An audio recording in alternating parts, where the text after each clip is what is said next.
تو یہ فرمائیے گا کہ وہاں یہ کیوں بگڑی ہوئی تھی جبکہ ان کے پاس جسم بھی نہیں تھا؟ یہاں تو چلو چھین جھپٹ مار دھاڑ قتل و غارت اس لیے جاری ہے کہ جسم کے تقاضے ہیں، کوئی لوگ اس جسم کی سہولت کے لیے زیادہ سے زیادہ چیزوں پر قبضہ کرنا چاہتے ہیں وغیرہ وغیرہ۔ جی بہت شکریہ محترمہ عرشی ملک صاحبہ، یہ بڑا ہی اچھا سوال ہے۔ جس طرح سے ہماری ظاہری جسم کی ایک فارم ہے، ایک اس کی حالت ہے، ایک اس کی ٹھوس شکل ہے، اسی طرح سے ہماری روح کی بھی ایک انتہائی ٹھوس فارم ہے جو کہ اس ظاہری جسم سے کئی گنا زیادہ مضبوط، زیادہ پیور اور زیادہ خالص ہے۔ تو عالم ارواح جو ہیں وہ ایک پرفیکٹ جسے کہتے ہیں کہ معیار پہ بنائی گئی ہیں، اور جو ظاہری کائنات ہیں وہ عارضی سطح پہ بنائی گئی ہیں، تو اندازے کے تحت۔ تو اس لیے ان کی لیمٹس ہیں، اور عالم ارواح میں جو ہے وہ ایک پرفیکشن کا معیار ہے، جس میں ہماری جو ارواح ہیں ان کے پاس زیادہ ٹھوس حالت موجود ہے۔ تو ہم اس سے بھی بہت ہی انتہائی کروڑ گنا اچھی حالت میں عالم ارواح میں ہم رہ چکے ہیں، لیکن خدا کی ذات کو پیٹھ دکھا کے، اس سے دوری کے باعث، اس سے ریبیلیس بیہیویئر کے باعث اور ان گنت مواقع ملنے کے باعث ہم خدا کو اپنی آزادی کے غلط استعمال کے باعث اندھیروں میں جا گرنے میں ہمیں بہت عرصہ لگا۔ تو اس لیے یہ ظاہری کائنات اسٹیبلش کی گئی، جیسا آپ نے حضور کا وہ تعلیمات کا وہ نوٹ یہاں پہ بتایا، تو بالکل ایسا ہی ہوا، لیکن جو روح ہے وہ ہماری اس ظاہری جسم سے زیادہ ٹھوس حالت میں تھی۔ تو اس میں تھوڑا سا اور کہوں گا کہ جیسے ہم اس زندگی میں سیلف سینٹرڈ، بس سیلفش اور اپنی مرضی کی زندگی، میں اس کا، وہ میری، ہم آپس کی جو محبت کی زندگی گزار رہے ہیں جس میں خدا کی ذات ہمارا محور نہیں ہے، اس سے کئی کروڑ گنا زیادہ خدا کی نافرمانی اور خدا کے ساتھ ہماری یعنی کہ دوری، اور میں کہوں گا کہ نفرت کی بھی انتہا ہم کر چکے ہیں عالم ارواح میں۔ تو یہ ان کا ایک والدین جیسا دل ہے جس کی وجہ سے ہمیں یہ دوبارہ موقع دیا گیا ہے۔ جی بہت شکریہ اطہر بھائی، لیکن مجھے یہ سمجھ نہیں آتی کہ انسان کیوں ریبیلیس ہو گیا خدا سے، کیونکہ جس طرح خالق کو تخلیق سے محبت ہوتی ہے اس طرح ہی تخلیق کو بھی خالق سے محبت ہوتی ہے۔ اس کی مثال ہم دنیاوی رشتوں میں دیکھتے ہیں کہ بچے جو والدین کی وجہ سے تخلیق ہوتے ہیں، ان بچوں کو بھی والدین سے محبت ہوتی ہے، حتیٰ کہ جانوروں کے بچوں کو بھی اپنی ماں سے یا اپنے باپ سے محبت ہوتی ہے۔ تو یہ انسان کیوں اپنے خالق سے ریبیلیس ہوا؟ جیسا کہ ہمیں حضور محترم قبلہ صلی اللہ علیہ وسلم کی تعلیمات سے بتایا گیا ہے کہ جب خدا کی ذات نے اس نور کے مادے کو خود سے جدا کیا اور ایک آزادی کا عنصر اس میں رکھا، اور اپنے آپ سے یہ وعدہ کیا کہ میں کبھی بھی اس سے یہ آزادی واپس نہیں لوں گا، تو یہ اس کی ذات کا اپنے آپ سے ایک وعدہ تھا۔ اب اس مادے سے، اس نور کے اس مادے سے جس سے ہماری تخلیقات کی گئی ارواح کی، ان کے یہ اندر مین ایلیمنٹ آزادی تھا کہ آپ کسی کو مجبور کر کے اس کی محبت نہیں لے سکتے۔ محبت کا والہانہ ہونا اسی بات پہ مبنی ہوتا ہے کہ کوئی شخص اپنی مرضی سے آپ سے محبت کرے۔ اگر خدا فطری طور پر یعنی کہ اپنے زور طاقت سے کسی کے اندر اپنی محبت رکھ دے تو بھی یہ ناانصافی ہے۔ کوئی شخص اپنے جس کے پاس چوائس ہی نہیں کسی کو خدا کو محبت نہ کر سکے تو وہ مجبوراً کرے گا کہ اس کے اندر خدا نے وہ اپنی طاقت سے اس کے اندر محبت رکھ دی ہے۔ لیکن محبت کا اور اس کے ساتھ خالص محبت کا جو معیار ہے وہ یہ ہے کہ اس شخص کے پاس چوائس ہو اور وہ اپنی مرضی سے خدا کو ہونا چاہے۔ تو یہ خدا کی ایک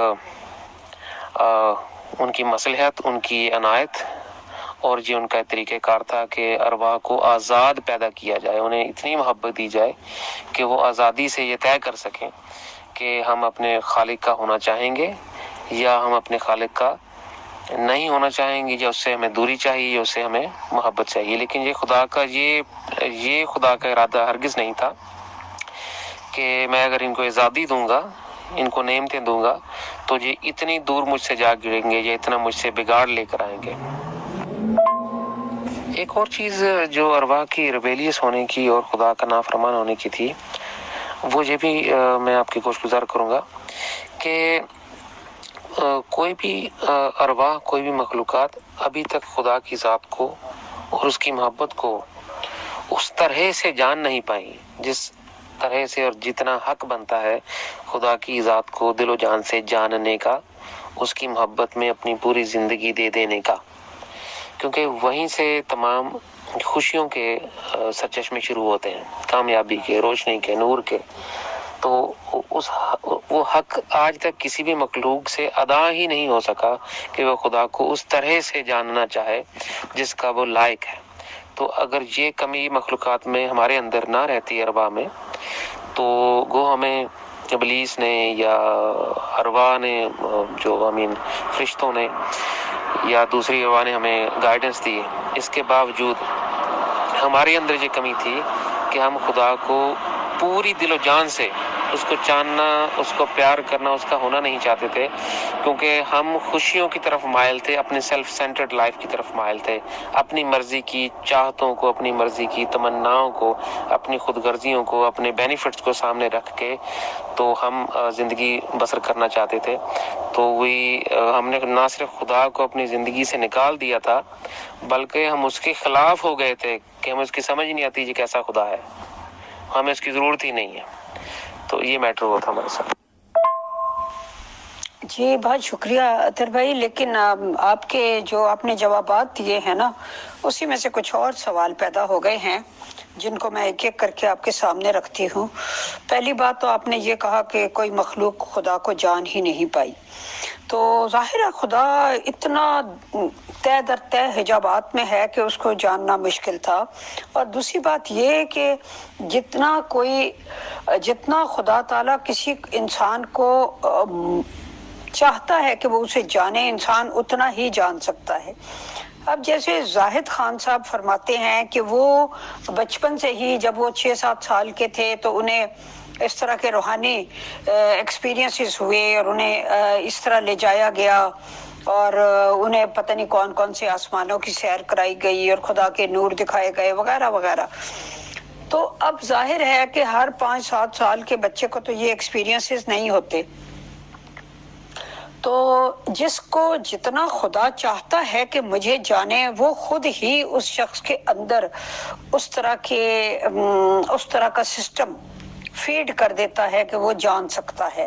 تو جب خدا نے باقی لوگوں کے اندر وہ سسٹم فیڈ ہی نہیں کیا ہوتا، آپ خود بتائیں، کیا آپ نے 8-10 سال کی عمر میں یا 7 سال کی عمر میں خدا تعالیٰ کے ساتھ ایسی ایکسپیرینسز کیے تھے؟ کتنے لوگ نکلیں گے؟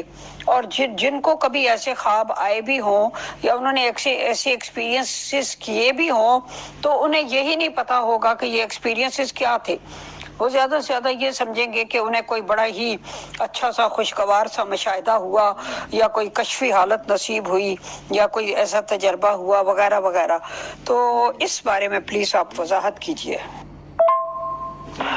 جی، میں اصل میں آپ کے پہلی اٹیچمنٹ کا سوال دیتا ہوں کہ جس طرح سے خدا ہمیں چاہتا تھا اسے جانا جائے، اس طرح سے ہم نے اسے جانے کی کوشش نہیں کی۔ تو چونکہ ہم عالم ارواح کی بات کر رہے تھے تو میں وہیں آپ کو لے چلتا ہوں کہ وہاں پر ہمیں زیادہ آزادیاں تھیں، یہاں پر تو لیمیٹیشنز ہیں، وہاں پر ہمیں بہت زیادہ آزادیاں تھیں۔ تو ہم اور بھی اچھے طریقے سے خدا کی ذات کو ان طریقوں سے جن میں ہم تو محدودیت محسوس کرتے ہیں، اس سے بھی کئی کروڑ گنا زیادہ آزادیوں اور رہنمائی کے ساتھ ہم خدا کو وہاں پر جان سکتے تھے، لیکن ہماری ہٹ درمی اور خدا کے ساتھ اس دوری کے باعث ہم نہیں جان سکے۔ جہاں تک تعلق ہے، جیسے آپ نے زاہد خان صاحب کی مثال دی کہ کسی کو بچپن میں شاہدات ہوں یا جیسے زاہد خان صاحب کو چن لیا گیا، تو اس میں آپ کو اگلے میسج میں جواب دیتا ہوں کہ اس میں جو پاسبلٹیز ہیں وہ ہر شخص کے ساتھ کیسے ایکول ہیں۔ جی، تو جیسے محترم زاہد خان صاحب کو چنا گیا ہے، اسی طرح سے ان گنت اور ارواح کو، آپ کو، مجھے، ہم سب کو چنا گیا ہے، لیکن جو انوائرمنٹ ہے وہ اتنا ہم پر مسلط اور حاوی ہو چکا ہوتا ہے کہ وہ جو پھول کھلتا ہے وہ کھلنے سے پہلے ہی اسے یا مسل دیا جاتا ہے یا دبا دیا جاتا ہے یا وہ مرجھا جاتا ہے. ورنہ چونکہ ہم جیسے میں نے عرض کیا ہم خدا کی ذات کو اس طرح سے نہیں جانتے جس طرح سے وہ ہمیں چاہتا ہے کہ اسے جانا جائے. اس لیے ہمیں یہ ہماری یہ لا علمی ہے کہ ہم ناواقف ہیں کہ خدا کی ذات کبھی بھی بے انصافی نہیں کرتی. وہ ہمیشہ اپنی ذمہ داری پوری سر انجام کرتی ہے. تو یہ ہو ہی نہیں سکتا کہ خدا کی ذات اس دنیا میں کسی روح کو بھیجے اور اس کی پھر وہ ذمہ دار نہ ہو. ہدایت پہنچ جاتی ہے، بے شک وہ بچپن میں آئے، جوانی میں آئے یا بڑھاپے میں آئے، وہ اپنی محبت کی نشانی، اپنا کلام، اپنی ہدایت کسی زبان میں، کسی وقت، کسی دور میں وہ پہنچا کر ہی آپ کو ذمہ داری پوری کرتا ہے. ورسٹ کیس سناریو جیسے کوئی بچے پیدائشی طور پر اپاہج ہوتے ہیں یا ان کے دماغی سنتولن ان کا ٹھیک نہیں ہوتا، جانتے ہوتے ہیں یا اپاہج ہوتے ہیں ان کی جو بھی، وہ بھی ہمارے انسانیت کی آباء و اجداد کی جو ڈیمیجز چل رہے آ رہے ہیں جس کے خدا ذمہ دار نہیں ہے، ہمارے اپنے ایکسیڈنٹلی یا ہمارے جو میٹرز ہم نے خود خراب کیے ہیں اپنی فزیکل سطح پہ، ان کی وجہ سے یا ہمارے نفسیاتی دباؤ کی وجہ سے ہمارے بچے ایسے پیدا ہوتے ہیں. ان چند ایک کو نکال کے، اور وہ بھی اگر مر جائیں تو ان کا بھی جو جن کے فرشتوں کے ذمے معاملات لگے ہیں کہ انہوں نے اربا کے ساتھ کیا میٹر کرنا ہے، ایسی اربا کو ان کو بڑے اچھے بہتر جہانوں میں پہنچا دیا جاتا ہے. تو خدا اپنی ذمہ داری پوری کرتا ہے. ہماری سوسائٹی جو ہے یا ہمارا جو سرکمسٹانسز ہیں وہ اس کھلتے ہوئے پھول کو کھلنے سے پہلے ہی اس کو نوچ لیتے ہیں، اس کو دبا دیتے ہیں. اس وجہ سے کوئی بھی پھول پوری طرح سے کھل نہیں پاتا. ورنہ ہر شخص ہی خدا کے ساتھ ایک زندہ تعلق کا حامل ہو، اور ہر گلی میں ہر کوچے میں آپ کو خدا کے انبیاء دکھائی دیں. جی بالکل، جی آپ نے صحیح فرمایا، ایسا ہی ہے. لیکن جب وہ آنکھوں تک پہنچتا ہے، اس کے ہماری آنکھوں تک پہنچنے سے پہلے ہماری آنکھیں اسے دل میں اس طرح سے ٹٹولیں، اس طرح سے اپنے دل کے دریچے پہ دستک دیں کہ خدا کی ذات اس محبت سے، اس الفت سے ہمارے جتنے بھی پردے ہیں وہ ایک ایک کر کے سارے اٹھا دے جو ہماری طرف سے حائل ہیں. لیکن اس کے لیے یہ بھی بتایا گیا ہے کہ ہم نے دستک کیسے دینی ہے. The one who knocks the door will be open for him. یہ بھی لکھا ہے جی بائبل میں.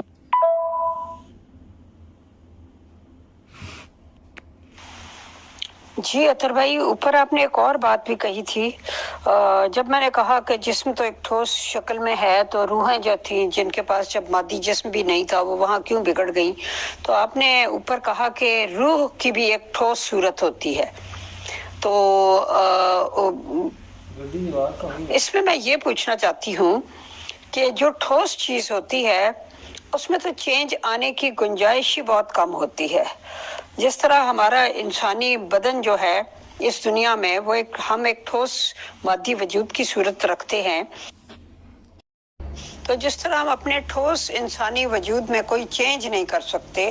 اب کسی کا قد کتنا ہے وہ اپنا کھینچ کے لمبا نہیں کر سکتا قد کو، کسی کی آنکھوں کا رنگ نیلا ہے تو وہ اس کو بلیک نہیں کر سکتا، کسی کے میرا مطلب اسی طرح جو بھی جسمانی خلقت ہے انسان کی، انسان اس میں چینج نہیں لا سکتا ہوتا. وہ اپنی سکن کا کلر چینج نہیں کر سکتا، وہ اپنے باقی نقوش چہرے کے چینج نہیں کر سکتا، بے شمار چیزیں. تو ٹھوس چیز کے ساتھ تو سب سے بڑا مسئلہ یہ ہوتا ہے کہ ٹھوس چیز جو ہوتی ہے وہ چینج نہیں ہو سکتی ہوتی، لیکن لطیف چیز جو ہوتی ہے اس میں چینج کی گنجائش ہوتی ہے. جیسے خیالات ہیں وہ لطیف چیز ہے، اس میں چینج آ سکتی ہے. ہماری کسی چیز کے بارے میں انڈرسٹینڈنگ ہے، نو ہاؤ ہے، وہ لطیف چیز ہے، اس میں چینج آ سکتی ہے. تو پھر آپ نے یہ کیوں کہا کہ روح جو ہے وہ جسم سے بھی زیادہ ایک ٹھوس وجود رکھتی تھی؟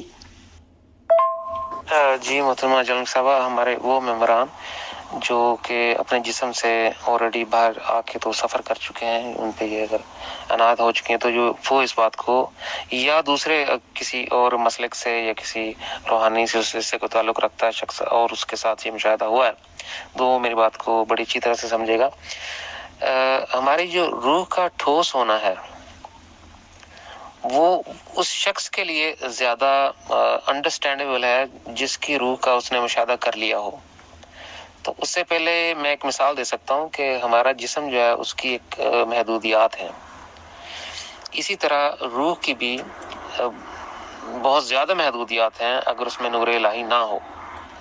تو جیسے ہی روح کے اندر خدا کی ذات کا نور آتا ہے تو اس کی فارم، اس کا کاسمیٹک وہ چینج ہوتا ہے۔ اس کی خدا کی ذات نے ایک فاؤنڈیشن ایسی رکھی ہے کہ وہ یہاں پر ہم جوان ہو گئے، اس کے بعد پھر بوڑھے ہو گئے تو مر گئے۔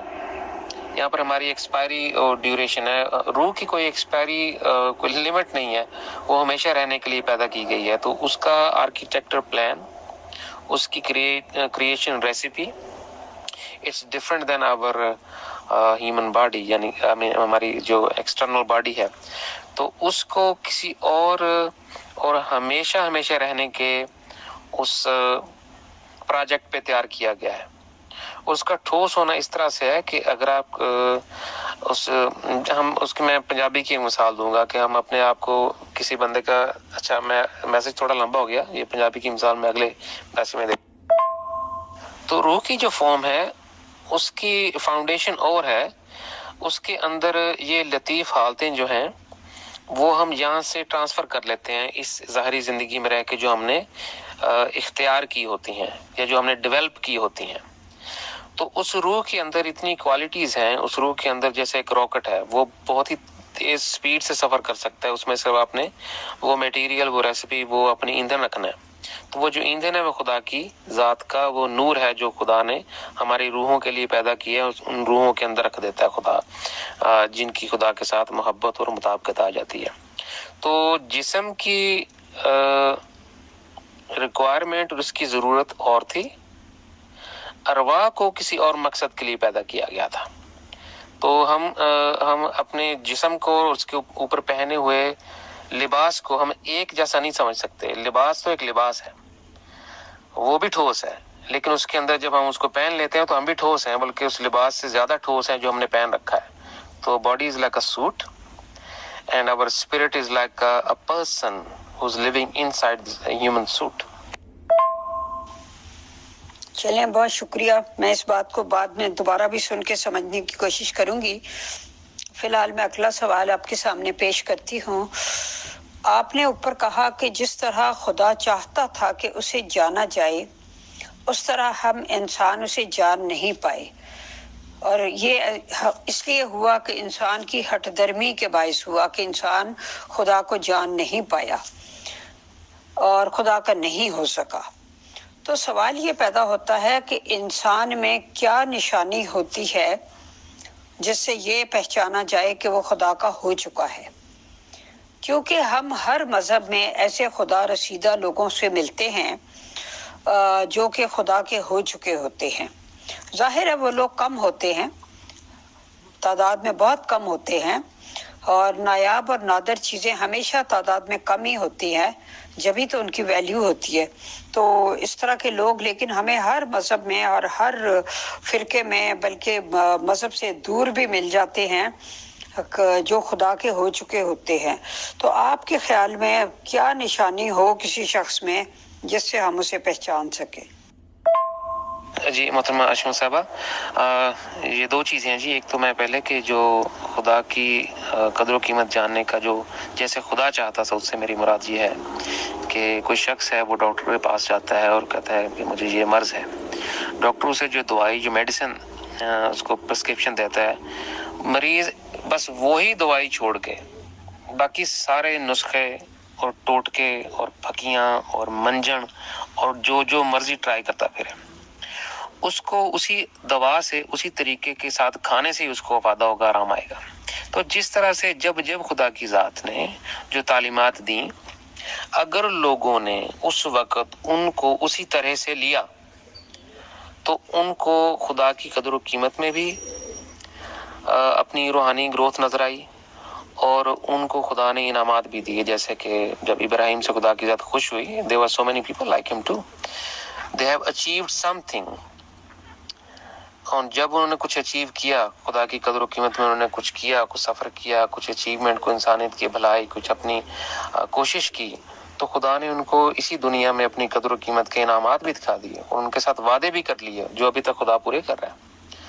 تو یہ تھا جس طرح سے خدا کی قدر و قیمت، جیسے اب زاہد خان صاحب کی تعلیمات آئی ہیں، ان کو اگر کوئی خدا کی تعلیمات جان لیتا ہے کہ یہ خدا کی طرف سے ہیں لیکن I am not interested, so how he گنا گیٹ دا انلائٹمنٹ، اس کو خدا کی قدر و قیمت کا کیسے پتہ چلے گا؟ اب آپ کے دوسرے سوال کا جواب، اس کا طریقہ، چونکہ ہم اکثر و بیشتر اسلام کے بیک گراؤنڈ سے آئے ہیں، تو ہمیں صاف صاف قرآن میں بتایا گیا ہے کہ جو شخص خدا کے نام پہ خدا کی بات کرے اس سے وہ پیغام لے لو. اور یہ پوری طرح سے بڑی ہی آسان سی ایک تھیوری ہے جو انسان کو سمجھ آتی ہے، کسی بھی بیسک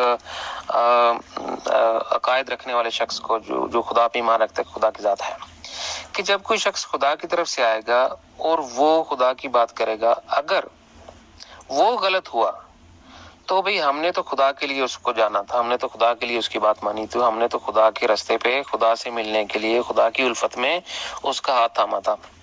اب اگر وہ شخص غلط نکلے گا تو وہ ذمہ دار ہوگا. یہ ترازو ہمارے ہاتھ میں کبھی بھی کہیں بھی کسی بھی دور میں نہیں دیا گیا.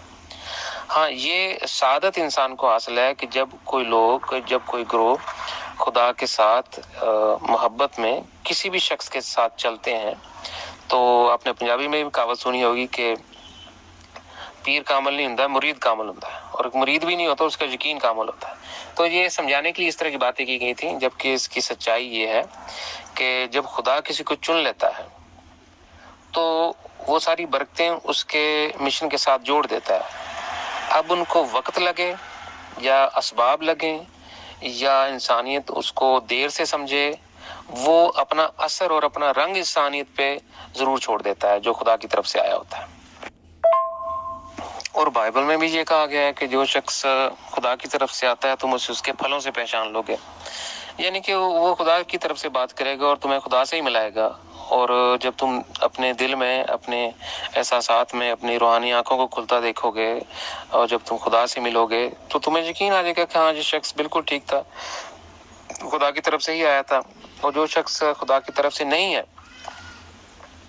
اس کے بارے میں بھی بائبل کہتی ہے کہ جو بیج خدا کے ہاتھ سے خدا نے خود بویا ہوتا ہے اسی کو پھل لگتا ہے. یعنی کہ اب عیسی علیہ السلام کو دیکھ لیں، ان کے دور میں کئی اور مسیح تھے، ان میں سے کسی کا نام بھی ہمیں نہیں یاد ہے.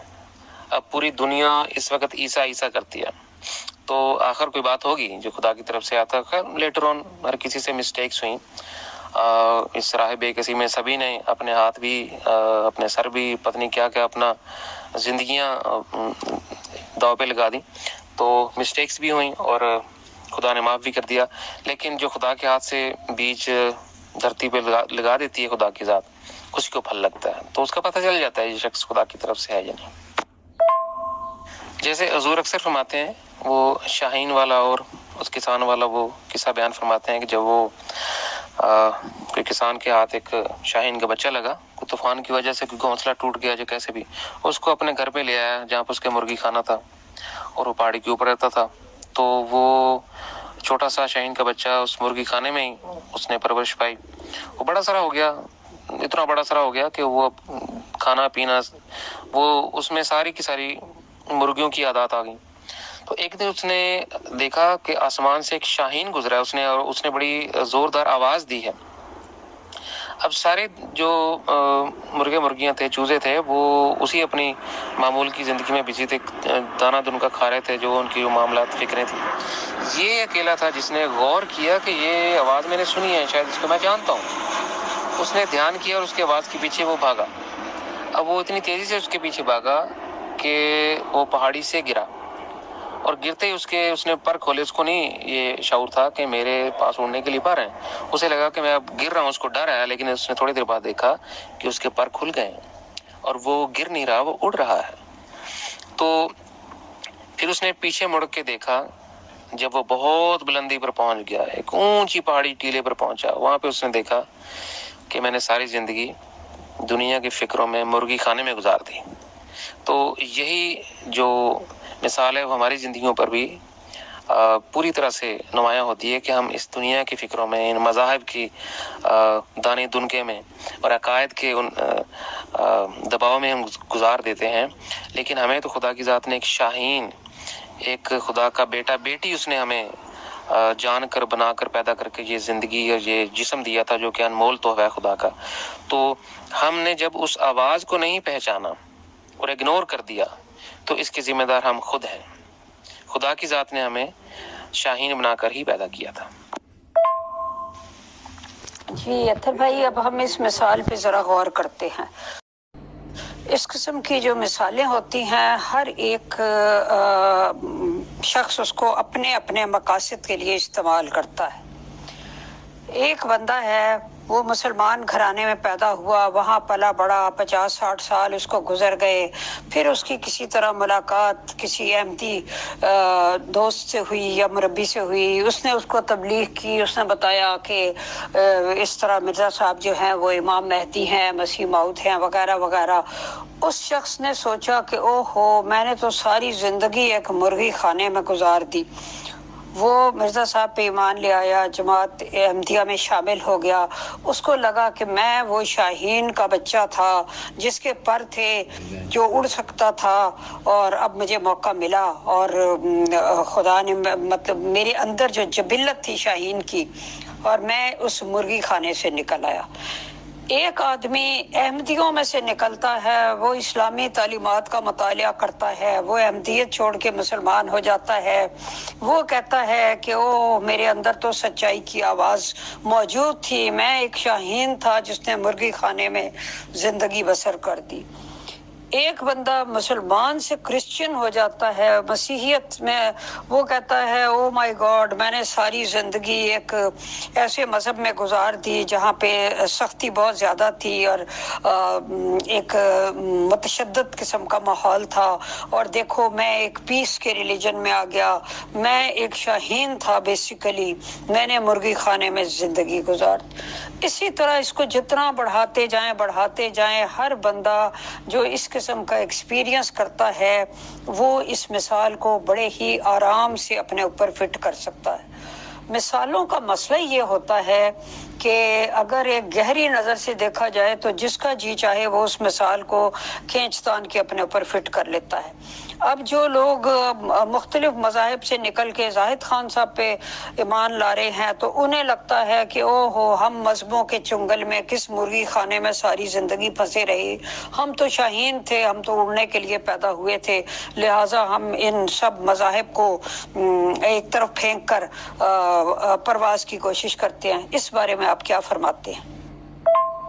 جی محترمہ حشمت صاحبہ، بڑا ہی نزدیک سے آپ نے اس مثال کا جائزہ لیا اور سوال سامنے لے کے ہیں، بہت شکریہ آپ کا۔ سب سے پہلے تو دیکھیں، اس مثال پہ چونکہ سوال ہے تو میں اسی کی دوبارہ تھوڑی ڈیٹیل میں جاتا ہوں کہ جب کوئی شخص کسی بھی فرقے مسلک سے نکل کے تو اپنی روحانی پرواز شروع کرتا ہے، then he can claim the same example which I have given، کہ وہ مرغی خانے سے نکل کے تو اب شاہین بن گیا ہے۔ ایک شخص مرغی خانے سے نکل کے دوسرے مرغی خانے میں آ جائے، how can he claim that he became an ego؟ تو اس کو اسی لیے مثالوں کو سمجھنا بہت ضروری ہے، ان کو اپلائی کرنا اتنا ضروری نہیں ہوتا۔ اس لیے ہم ہمارے کلچر میں، بلکہ میں یہ کہوں گا کہ مذاہب کے جتنے بھی اس دنیا میں کلچرز ہیں وہ سیلیبریٹ کرتے ہیں تعلیمات کو، ان کو سمجھتے یا ان کو اپناتے نہیں ہیں۔ تو ورنہ ایک مثال، ایک سانحہ، ایک ایگزامپل ہی کافی ہوتی ہے انسان کی زندگی بدلنے کے لیے۔ اور جیسے سوالات آپ کرتی ہیں تو آپ نے، خدا نے آپ کو ہنر دیا ہے، آپ کا ایک سوال جو آپ نے ابھی پوچھا ہے یہی کئی لوگوں کی زندگی بدل سکتا ہے۔ تو یہ اٹ ڈپینڈس۔ اب اس کا دوسرا پہلو میں آپ کے ساتھ گوش گزار کرتا ہوں۔ جناب محترم زاہد خان صاحب کی تعلیمات اور مذاہب کی تعلیمات میں جو سب سے نمایاں فرق ہے کہ جتنے بھی آج تک مذاہب آئے ہیں وہ بلیو کرنے کو، ایمان لانے کو کہتے ہیں۔ اچھا میرا پہلے یہ ایمان تھا، اب میرا یہ ایمان ہے، اچھا اب میرا یہ ایمان تھا، اب میرا یہ ایمان ہے۔ تو ایمان سے ایمان تک کی یہ جسے کہتے ہیں کہ مائگریشن ہوتی رہی ہے، جو ہو چکی ہے، جو ہو گئی ہے کسی کی تو ٹھیک ہے، لیکن ایمان سے آگے کا سفر جو ہے، یعنی کہ اپنی کھلی نگاہوں سے اپنی روح کی پرواز، اس کے اندر نوروں کا آ جانا، خدا کی ذات کے ساتھ آپ نے ایک محبت بھرا سفر کیا ہو، فرشتوں سے بات کی ہو، اپنے اینسسٹرز کے ساتھ آپ بیٹھے ہوں، ارواح کے ساتھ، فرشتوں کے ساتھ، بالا جنتوں کے ساتھ، اور خدا کے راز الہی آپ نے مزید سے مزید تر جانے ہو، خدا کے ذات آپ کو مستقبل میں سفر کرا رہی ہو. So that is a totally different claim. تو ہم جو مسیح ہوتا ہے اس کے کلیم، اس کی تعلیمات کو مذاہب کے ساتھ یا مذاہب کے اس مرغی خانے میں ہم تشبیہ نہیں دے پائیں گے. چلیں خیر، اس بات کو ہم یہاں چھوڑ دیتے ہیں. ہم آپ کی بات مان لیتے ہیں اور آگے چلتے ہیں، کیونکہ مقصد کج بحثی نہیں ہوتا. مقصد ایک حقیقت کو اپنے اپنے اینگل سے جس طرح انسان دیکھ رہا ہے اس طرح سننے والوں کے سامنے پیش کرنا ہوتا ہے. اب میں اگلے سوال کی طرف آتی. زاہد خان صاحب نے ایک کتاب سائنس اینڈ اسپرچویلٹی بھی لکھی ہے، تو میں یہ پوچھنا چاہتی ہوں کہ کیا روحانی تجربات کو کبھی وقت آئے گا کہ سائنسی تجربات کے ذریعے پروف کیا جا سکے؟ جیسے ایسی مجھے اتنا زیادہ نہیں پتا، maybe I am wrong, ایسی مشینیں ہیں، ایجاد ہو گئی ہیں جو اگر انسان کے سر کے ساتھ کچھ چیز لگا دی جائے تو، یا اس کے دل کے ساتھ، تو جب انسان جھوٹ بولتا ہے تو اس کے دل کی دھڑکن تیز ہو جاتی ہے اور وہ مشین جو ہے وہ کیپچر کر لیتی ہے کہ یہ انسان جھوٹ بول رہا ہے. یا جس طرح ڈپریشن ہوتی ہے تو انسان کے دماغ میں کوئی کیمیکل زیادہ ہو جاتا ہے یا پتہ نہیں کم ہو جاتا ہے، تو اس کا سراغ لگا لیا جاتا ہے کہ جی اس وجہ سے اس کو ڈپریشن ہو گئی ہے، اس کیمیکل کو اگر متوازن کر دیا جائے تو ڈپریشن ختم ہو جاتی ہے، اس کے لیے دوائیاں وغیرہ دی جاتی ہیں. اس طرح کی چیزیں، مجھے بہت زیادہ سائنسی چیزوں سے معلومات نہیں ہے، لیکن اگر میں کچھ غلطی کروں تو درگزر کیجیے گا. میرا مقصد یہ ہے اپنے سوال کی نوعیت کو آپ کو سمجھانا ہے کہ میں جاننا کیا چاہ رہی ہوں. تو میرا یہ مقصد ہے کہ یہ جب انسان ایک روحانی پرواز کرتا ہے، روحانی تجربات کرتا ہے، مشاہدات کرتا ہے، تو اگر اس وقت سائنسدان اس کے دماغ کے ساتھ یا اس کے دل کی دھڑکن کے ساتھ یا اس کی نبض کے ساتھ کوئی ایسا آلہ منسلک کر دیں جس سے اندازہ ہو کہ یہ اس مادی دنیا سے نکل کے کسی اور طرف پرواز کر رہا ہے، یا یہ کیا دیکھ رہا ہے یا کیا سوچ رہا ہے، کیا کبھی ایسا ممکن ہوگا؟ جی محترمہ اشمت صاحبہ، بالکل آپ نے صحیح فرمایا. یہ بک میں نے بھی پڑھی ہے اور اس میں اور بہت سارے قیمتی جو راز الہی ہیں، اور وہ بھی انسانیت کو، ہم بزی ہیں ان کی ٹرانسلیشن کے لیے، قریب اردو زبان میں بھی آ جائے گی یہ کتاب. تو بالکل جی ایسے ہی ہوگا. انسانیت پہ اللہ تعالیٰ کی جنتوں کی اتنی عنایت ہوگی کہ پچھلے 6000 سال میں اتنی ترقی نہیں ہوئی سائنس کی جتنی کہ اگلے چند سالوں میں ہو جائے گی جیسے خدا کی بادشاہت کا زمانہ شروع ہوگا. اچھا جی، تو اب ہم زاہد خان صاحب کی مثال لے لیتے ہیں.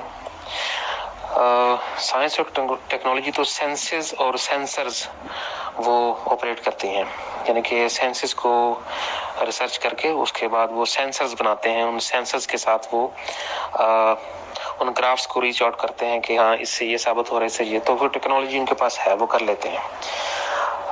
اور کافی گہرائی تک وہ اس چیز کو ایکوریسی تک لے آتے ہیں کہ ان کے جو انالیسز ہوتے ہیں وہ 100% وہی ہوتے ہیں جو ان کی ریسرچ ہوتی ہے اور جو ریئلٹی ہوتی ہے. لیکن جب خدا کی ذات کسی کی روحانی اسے کھول دیتے ہیں اور اس شخص کا خدا سے ایک انتہائی عالمگیر ایک زندہ تعلق قائم ہو جاتا ہے، تو اس کی نگاہ جو ہے وہ بڑی آسانی سے دیکھ سکتی ہے کہ کوئی شخص جب بات کر رہا ہے تو اگر وہ جھوٹ بولے گا تو اس کے منہ سے ایک سیاہ رنگ کا دھواں نکلے گا، وہ دیکھ لے گا. بلکہ یہاں تک کہ اگر کوئی شخص سوچ رہا ہے اور وہ جو سوچ رہا ہے اس کی نگاہوں سے دیکھ کر وہ شخص یہ بھی جان لے گا کہ یہ سوچ کیا رہا ہے. اب میں آپ کو ایک اگلی سطح دکھاتا ہوں جس میں خدا کے ساتھ کاملیت کی بہت قریب تر منزل پہ انسان فائز ہو تو کیا ہوتا ہے. جیسے معتزہ خان صاحب جب خدا کی محبت میں ایک وجدانی محبت کے کسی سفر میں ہوں اور کوئی ایسی گھڑی ہو ان کے دل کے اوپر کہ جب خدا کی ذات ان کے سامنے ہو اور خدا کی ذات اس لمحے میں کچھ چھپانا بھی چاہے تو وہ زاہد خان صاحب سے نہیں چھپا پائے گی. یعنی کہ یہ اتنی آگے تک انسان کو خدا کی ذات روحانیت کے ذریعے اور اپنی الفت کے ذریعے اختیارات اور اتنی روحانی گروتھ عطا فرما دیتی ہے. تو اسپرچول سائنس اور ہے جی، اور جو ہماری ظاہری سائنس ہے یہ اور ہے. ان کا ایک حد تک توازن ہے، اس کے بعد پھر جو ظاہری سائنس ہے اس کی لمٹس ہیں.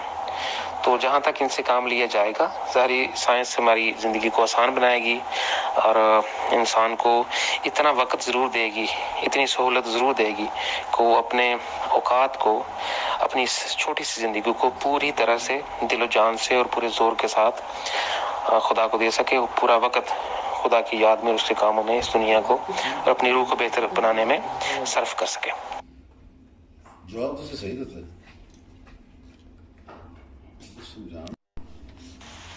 جی بہت شکریہ اطہر بھائی، آپ نے میری اصلاح کی کہ وہ میں نے مذہب اور سائنس لکھ دیا تھا کہ وہ کبھی بغلگیر ہو سکیں گے. آپ کی بات درست ہے کہ اسپرچویلٹی اینڈ سائنس یہ پراپر لفظ ہے. اب میں آج کا آخری سوال آپ سے پوچھتی ہوں اور اس کے بعد ہم انشاءاللہ تعالی اس کو ختم کر دیں گے. پھر اگر فیصل بھائی یا آڈینس میں سے کوئی سوال کرنا چاہے تو وہ کر سکے گا. تو آج کا لاسٹ کوسچن یہ ہے کہ عام طور پر صوفیہ پرانے بھی اور میرا مطلب ہے مرشد کی ضرورت پر بہت زیادہ زور دیتے رہے کہ انسان کا کوئی مرشد ضرور ہونا چاہیے. لیکن سوال یہ ہے کہ نقلی مرشدوں سے بچنے کی بھی وہ ساتھ ساتھ تلقین کرتے رہے ہیں. اب عام آدمی جو ہے وہ یہ پوچھتا ہے کہ اصلی اور نقلی مرشد کی پہچان جو ہے وہ ہمیں نہیں ہے. ہم اس پہچان سے عاری ہیں. ہم کس طرح سے پہچان کریں کہ کون سا مرشد اصلی ہے اور کون سا نقلی ہے؟ جیسے کہ ہیرا اور زرکون دیکھنے میں ایک لگتا ہے، لیکن کوئی ماہر جوہری سمجھ سکتا ہے کہ یہ ہیرا ہے اور یہ زرکون ہے. اس طرح پیتل اور سونا دیکھنے میں ایک لگتے ہیں، ایک جیسے لگتے ہیں. پھٹکری کی ڈلی اور مصری کی ڈلی دیکھنے میں ایک جیسی لگتی ہے. تو اس کائنات میں بہت سی چیزیں ہیں جو دیکھنے میں ایک جیسی لگتی ہیں لیکن ان کی حقیقت کا پتہ نہیں ہوتا. تو آپ یہ فرمائیے کہ کس طرح سے انسان اصل اور نقل میں پہچان کرے. جی بہت ہی عالمگیر کویشچن ہے. تمام انسانی، تمام مخلوقات پہ یہ پوری طرح سے لاگو ہوتا ہے. تو اس کے لیے میں آپ کو بائبل میں لے جاؤں گا. جب نبی عیسیٰ تشریف لائے اور انہوں نے مسیحیت کا دعویٰ کیا، اب آپ کو یہ مثال یاد آ چکی ہوگی، پورا آپ نے وہ قصہ پڑھا ہوگا. جب انہوں نے اپنا دعویٰ پیش کیا تو جو نبی یحییٰ تھے انہوں نے کہا کہ یہودی تعلیمات کے مطابق، یعنی کہ موسوی شریعت کے مطابق، حضرت الیاس یعنی الایہ has to come and he will mention who is a Messiah. اگر تو مسیح ہے اے عیسیٰ، اگر تو مسیح ہے then where is Elijah؟ اگر آپ وہ مسیح ہیں جس کا ہماری الہامی کتابوں میں نبوت ملتی ہے، تو اس کی پیشین گوئی جو تھی وہ الایہ کے ساتھ جڑی ہوئی تھی. تو وہ کہاں ہے؟ تو they prove his claim to be evil، سولی پہ چڑھا دیا and whatsoever. لیکن جو جواب دیا تھا وہاں پر حضرت عیسیٰ نے، وہ بہت کمال کا تھا. وہ جب بھی ملتے یہی جواب دیتے تھے. زیادہ ملاقات نہیں، لیکن چند وہ جب ملے انہوں نے یہی جواب دیا. انہوں نے کہا کہ اے یحییٰ، تو خدا سے دعا کیوں نہیں کرتا؟ تو ہم لوگ جب دل و جان سے، پورے ارمان سے اور اپنی پوری ہمت سے، جسے ہمیں سچائی کی تلاش ہو جیسے مچھلی کو پانی کی، اس طرح ہمیں اس طلب کے ساتھ جب ہم خدا سے دعا کریں گے تو یہ خدا پہ واجب ہو جاتا ہے کہ اس سوال کا جواب دے اور رہنمائی دے. تو آپ کا بہت شکریہ جی. ہم سب کو خدا کے حضور دعا کرنی چاہیے اور اپنے دل کو ہر تعصب سے، ہر لالچ سے، ہر پتھر کو ہٹا کے تو خدا کے حضور دعا کرنی چاہیے کہ اے اللہ، اے ہمارے پروردگار، اے ہمارے خالق و مالک و معبود، یہ زاہد خان صاحب جو تیری طرف سے آنے کا دعویٰ کرتے ہیں، اعلان کرتے ہیں، تیری تعلیمات دے رہے ہیں، ہمیں کچھ اپنی بارگاہ سے ایسا دکھا دے کہ ہمارے دل کو یہ یقین آ جائے ہم کامل نہیں ہیں، تو کامل ہے. تو ہمیں ایک اور عنایت کر دے کہ ہمارے دل کو یہ تسلی ہو جائے، ہمیں کچھ دکھا دیا جائے کہ یہ تیری طرف سے ہے اور تو ہی یہ کر سکتا ہے. تو دل و جان سے جب یہ دعا مانگی جائے گی تو وہ سارے تعصب نکال کے تو پھر اس کا جواب ضرور ملے گا. خدا کے ذات سے یہ واجب ہو جائے گا. آپ سب کا بہت شکریہ. بہت شکریہ عطر بھائی. یہ واقعی آپ نے بہت زبردست بات کی ہے کہ ظاہر ہے اللہ تعالیٰ نے ہی اگر بھیجا ہوتا ہے، جس کو بھی بھیجا ہوتا ہے تو اللہ تعالیٰ ہی بندوں کو بتا سکتا ہے اس کے بارے میں، اور اللہ تعالیٰ ہی بہترین رہنما ہے، اور اسی سے درست راستے کی اور جو بھی گائیڈنس ہے وہ اسی سے مانگنی چاہیے. تو آپ کا بہت بہت شکریہ، آپ نے اتنا ٹائم دیا اور بہت لطف آیا آپ سے بات کر کے. ہمیشہ ہی اچھا لگتا ہے جب بھی آپ سے بات کرنے کا موقع ملے، تو تھینک یو ویری مچ. اب جہاں پہ ایک اور مثال دوں گا، میں نے بھی دعا کی تھی. تو اب زاہد خان صاحب کی میں بات کر چکا تھا، لیکن جن جن لوگوں کے بارے میں کہا گیا تھا میں نے ان کے لیے دعا کی، اور ان کے لیے بھی مجھے دکھا دیا گیا، اور کئی راتیں جاگنا پڑا، کئی بار اپنے دل کو ٹٹولنا پڑا کہ مجھ میں کمی ہے، مجھ میں کمی ہے، مجھ میں کمی ہے. تو جواب ملا ہے، ہر بات کا جواب ملتا ہے. تو some time it takes time. تو جیسے میں نے جمبا صاحب کو پوچھا خدا کے حضور، کیونکہ میں یا آپ سے کوئی بھی کون ہوتا ہے کسی کو کہنے والا تو ہے نبی یا نہیں ہے، ہاں انلیس وہ خود ہی انکار کر دے.